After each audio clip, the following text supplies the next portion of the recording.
Happy New Year. Welcome to 2025, which I can't even believe that I'm saying. I don't know about you, but 2024 seems like it just happened so quickly. And even the holiday season, it just felt strange. Christmas came quickly, and I don't know, maybe it was just me, but I'm so glad that you are here. There are so many podcasts, I think over 3 million right now. And the fact that you're here just makes me so extremely grateful. So thank you. And I also wanted to talk a little bit about some changes that maybe you'll see on the podcast this year. One of the things that I wanted to do for a while is really to integrate the podcast more with the rest of my business. And so I was thinking through what is the best way to do that. And I love the guests that I have, but I do want to weave in themes that are associated with the book.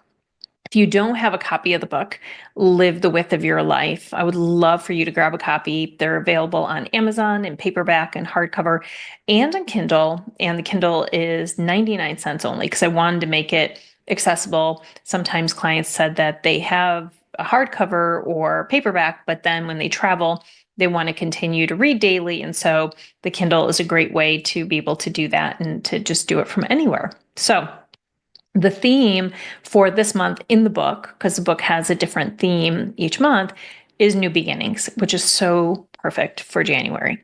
And I love this idea of new beginnings. I love January 1st. I just think it's the most magical day. Everything is wiped clean. We're typically at home, maybe spending time with family and maybe just spending some time in reflection. And it's just a wonderful time to start anew, to really focus in on what do I want the year to look like? How do I want to show up? How do I want to experience the world? And years ago, I used to do a lot of New Year's resolutions.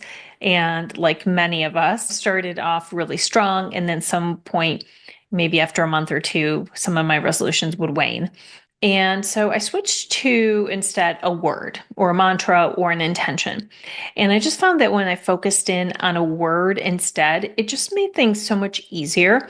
And it was easier to just continue to go back to that theme. And then I programmed my mind to really just choose to experience life that way. So this year, my word is amazed.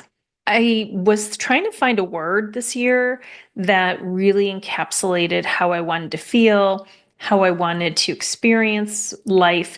And I really wanted to slow things down and to experience life in a very integrated way, not just my personal life and not just my business, but really focusing in on a very full life. And I wanted to savor more. I wanted to really appreciate, to slow down, to savor the moments, and just to have, I think, a really joyful approach to living.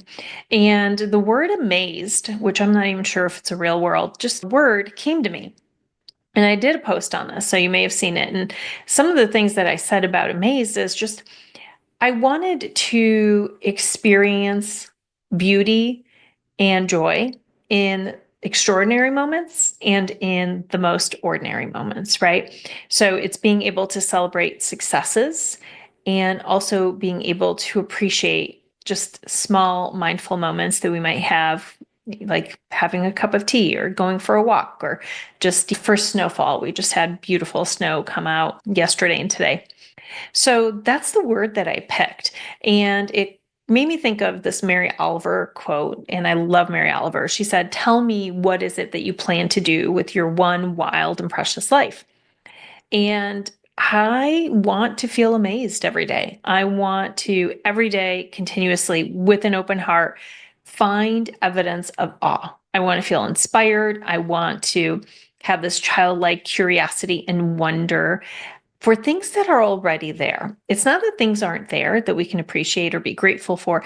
It's just that sometimes we rush, and I've been so guilty of it myself over my entire life, to just appreciate things. And so that's the sense of it. The other word I was thinking of is savor, but amazed feels almost even, I don't know, more excited for me. I just get more excited when I think about it.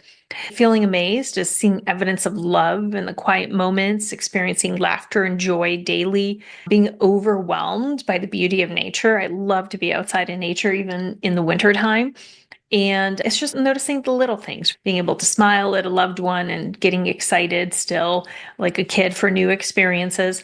And then the other part of amazement is also focusing in on the big things. It's choosing to be limitless, which was my word last year, being amazed by our courage, the courage to start new things, to grow, to push through comfort zones, to dream really big, audacious dreams and envision a life that's even bigger than maybe you could have ever thought possible.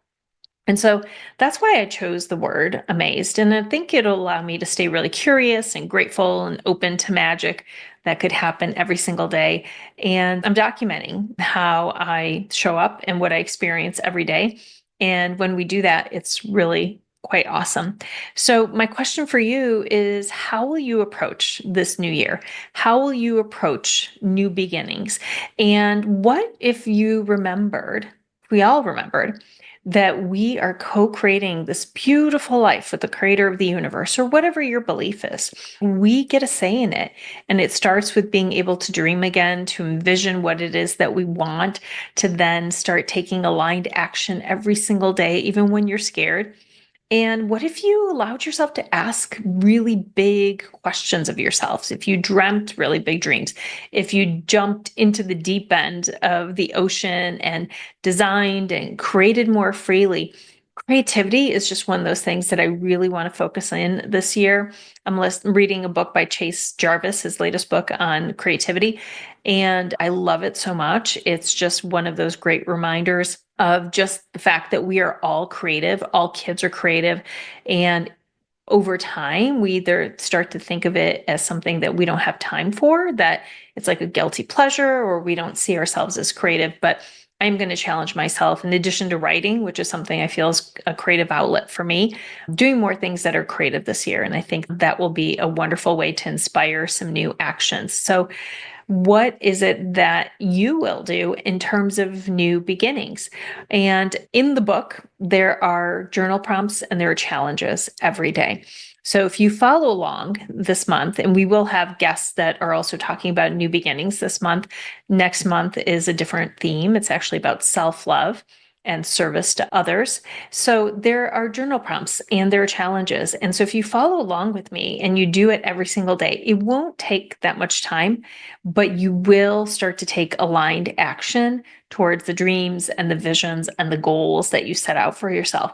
And that's a wonderful way to have that sustained growth, to make sure that you continue to focus in on what it is that is most important to you.